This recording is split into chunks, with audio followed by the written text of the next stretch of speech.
Is there anything, I mean, do you give them something for sleeping? Do we wait till they naturally fall asleep? Is there anything else that you can add that will give us peace of mind?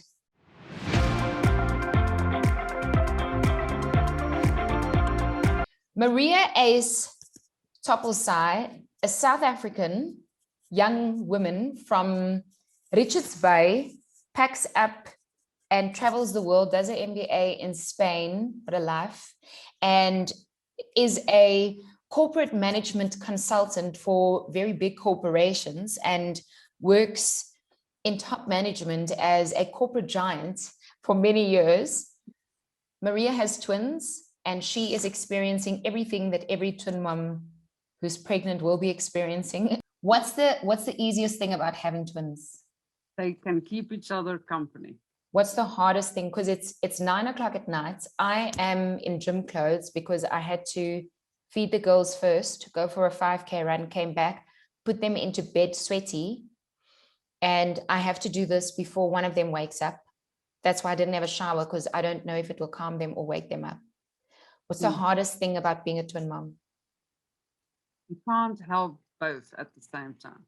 I saw you traveling with the twins, and I was like, oh, travel tip for twins. Tips for twins. Okay, so you have to follow Maria. She is mother of Tappy twins. That's what she looks like on Instagram. And there's lots of cute videos about the babies and pictures. Look at, hello. Oh, wait, other way. Hello, baby. And I saw you travel with them because, first of all, you had the babies, then there was lockdown. Give me the sequence. You had the babies, lockdown, and then you traveled to South Africa. So we actually had first flight was a short flight, thank goodness. And that was to Switzerland. My husband is Swiss, his parents live in Switzerland. So there was a gap in summer last year between lockdowns where we traveled. And yeah, we did our first short flight with the twins and we were terrified. And yeah, and I think it's great to do a short flight before a long flight. I mean, no one could prepare you for any of this. Did you know what to do beforehand? Did you have to learn the hard way like most of us, or did you have an idea of what to pack? Did you download a PDF? I'll start by saying my husband and I are jet setters. We love to travel. We've been on planes, and so we kind of know the lay of the land really, really well. Secondly, I did a twin antenatal class, and they shared a Facebook group for twins, and you will not believe how popular this group is and how specific they get. And I mean, a lot of the tips actually apply to anybody traveling with small. But there are some nuances when you have to. So that's how we did the prep. How long was the flight? So the second flight after that was traveling to South Africa, which I thought you were very brave to do with two little ones. How old were they at the time? 12 months. Yeah. So could they walk? Luckily, no. And I think okay. I might have stalled the process of walking if yeah. But yeah, the long flight, you know, actually they sleep well on the plane. So we were very, very lucky. But it's the whole procedure before you board. That's the tough part. Yeah. So take us through it. I mean, first of all, where do you even start? Call it number one. So pram is a big question. Pram for twins is a big question. So I would say, firstly, in double pram. So everyone's like, do you get 2 single prams so it's easier to get them through security? I'd say no, because you need a parent with hands free. So one double pram, one parent's pushing the pram with all the bags and things there, and second parent can hold stuff and do things at the airport. So a double pram. Second point, Do you pack bottles? Do you pack formula, and do you premix? So so in the UK, you get ready-made milk, and that comes in 200 ml size. So that's amazing. In South Africa, we had to do the formula in the bottles, ready to go. And the the airlines we've flown, the hostesses were really nice. They just pop the water in and you're ready to go. Okay, cool. Okay. The second point on the pram is, if you can afford it, get a cheaper pram. So if you spent a lot of money on a good double twin pram and you're traveling, buy a cheap one, because nobody cares about your pram and they will chuck it around. And so get the cheaper one that you travel with. Good advice. Worry about. Okay. It's like going on a cruise. I remember when we had one baby at the time, so mine are 22 months apart, so it's hardly twins. But I remember taking a cheap pram, and it lasted a really long time. Yeah, but some of them are more sturdy. Yeah. But it was our go-to for, like, we are traveling on a flight or we are on a cruise. We took her on a cruise. Who takes their babies on a cruise? We did. No. And no.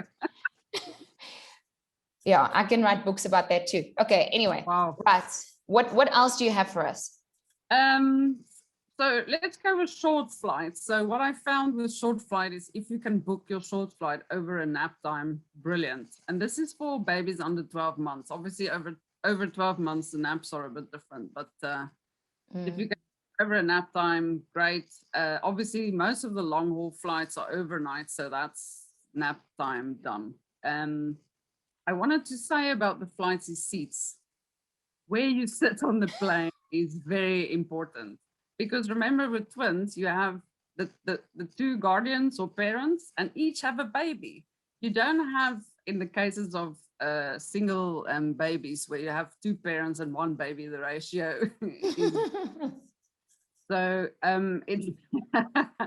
it's important, if you can, pay that extra for a good seat on the plane. We sat in front on a long haul flight economy, and the person in between us decided to find another seat, which was great, because I wouldn't want to sit there if I was that person.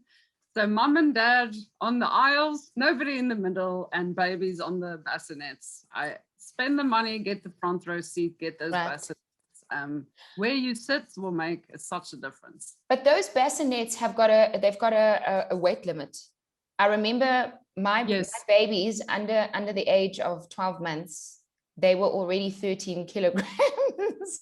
So they didn't fit in the 10 kilogram limit of the bassinet. So I had to hold. Wow.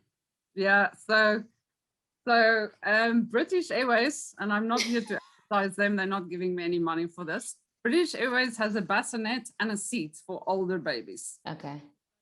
Ours are tall. My husband is 6'6". We also have big babies. And getting that seat in BA again made such a difference. So okay. Airlines just have the bassinet. I can't speak for all the airlines. So that's a challenge. But British Airways has the next level up, which is the seat. Great. Yeah. Do you let them fly in pajamas, or do you put their clothes, they fall asleep in their clothes? So we made a crucial mistake there. So if I could share with others to learn from my mistake, is I dress them at home. We bath them at home, and we dress them in their 3 layers, which they will wear once they're on the plane. But there's actually 4 hours, maybe 5, maybe 6 in between, where they are going to have to be around the airport in taxis and things, and they were miserable. And I didn't quite realize why. It's because they were boiling, because airports are hot. I don't know why, but I've always found airports really warm. And so I would put them in light clothing, and literally before you board, everybody changes, nappies, pajamas, just literally before you board, get that all done. We're all trying to save money here. Do you fly direct? I think any parent that has ever flown with small children will tell you direct is the best way. Again, financially, it might cost you extra. We were lucky enough with extra points. We upgraded ourselves to business indirect. What? Amazing space. Like we are in. I would check the timing of the indirect flight. So ours at 3 a.m. we had to wake the babies up on the first leg, and it's awful. And they were really, and again, you're back in an airport and it's hot and they're confused. I've heard of parents that have traveled with small children that were fine. In our case, I think because of the timing, it was awful. So if you have to fly indirect, check the timing so you don't have to wake the kids up, the babies, at 3 a.m. So that's definitely not a twin thing. That's a parent with small children. So we actually enjoyed our direct economy front row experience. Right, more. How did you pack food for 2 babies? So it's painful because of the liquid restrictions globally and the types of food that people are allowed to pack.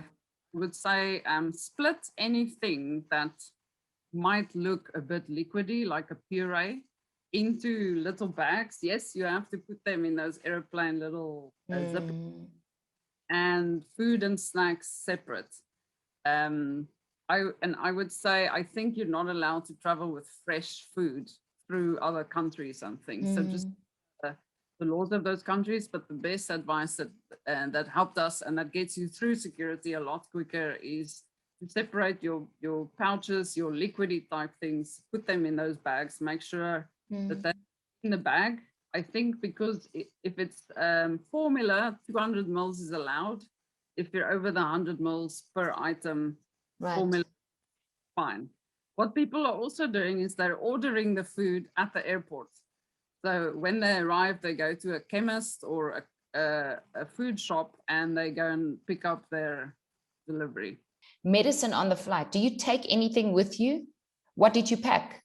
Yeah, so yes, and you need, in certain instances, prescriptions with you in the little bag. So for the babies, I packed on the plane Calpol and Nurofen, and I packed antihistamine just because they tend to have a bit of allergy.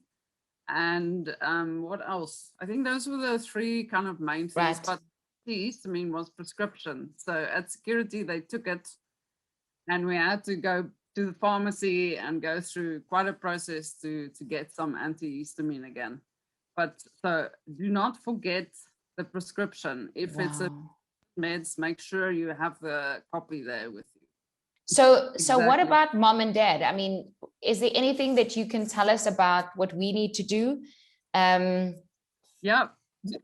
So again, with the twin scenario, and I know, again, parents with 2 kids or 3 even will understand, if you have 2 babies, each parent is occupied the entire time.